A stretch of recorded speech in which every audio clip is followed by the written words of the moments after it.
Artificial intelligence வந்து நிறைய இடங்கள்ல நிறைய பேர் நம்ம பயன்படுத்திட்டு இருக்கிறோம். நான் என்ன ஆர்டிஃபிஷியல் இன்டெலிஜென்ஸ் யூஸ் பண்ணுவேன் அப்படின்னு கேட்டிங்கன்னா, ஜெமினி யூஸ் பண்ணுவேன். ஆக்சுவலா நம்மளோட அக்கவுண்ட் எல்லாமே வந்து கூகுள்ல தானே இருக்கு. ஸோ நிறைய பேர் வந்து கூகுள் தான் யூஸ் பண்ணிட்டு இருப்போம். நிறைய மெயில்ஸ் இருக்கு. ஆனா நம்ம கூகுள் தான் யூஸ் பண்ணிட்டு இருக்கிறோம்.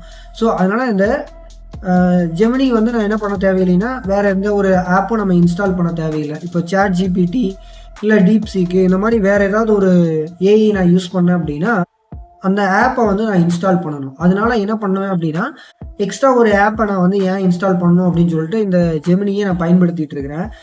இப்போ என்ன அப்படின்னு பார்த்தீங்கன்னா, இந்த ஜெமினி நான் யூஸ் பண்ணும்போது கீழே வந்து கூகுளோட ஜெமினி தவறான தகவல்களை கொடுக்க நேரிடும், நீங்க செக் பண்ணிக்கங்க அப்படின்னு சொல்லிட்டு ஒரு லைன் கொடுத்துருக்காங்க.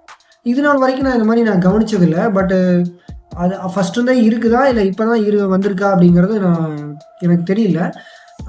பட் வந்து இந்த வார்த்தையை நான் இப்போ பார்க்குறேன். மேபி நிறைய பேர் வந்து ஜெமினி வந்து யூஸ் பண்ணிட்டு இருக்கலாம். இதை வந்து நீங்கள் கவனிச்சிங்களா அப்படிங்கிறது எனக்கு தெரியல. இதை நான் கவனிச்சதுக்கப்புறம் சாட் ஜிபிடிக்கு போய் அதை யூஸ் பண்ணி பார்த்தேன். பட் அதில் அந்த மாதிரி எந்த ஒரு சென்டென்ஸுமே கொடுக்கல. ஸோ அப்போ தான் எனக்கு வந்து ஒரு தாட் வந்துச்சு. என்ன அப்படின்னா, ஒருவேளை கூகுள் ஜெமினியில் வேறு ஏதாவது ஒரு எரர் கண்டுபிடிச்சிருக்கலாம். அதனால அதை வந்து டபுள் செக் பண்ணிக்க சொல்லி நம்மகிட்டயே சொல்லலாம் அப்படின்னு சொல்லிட்டு.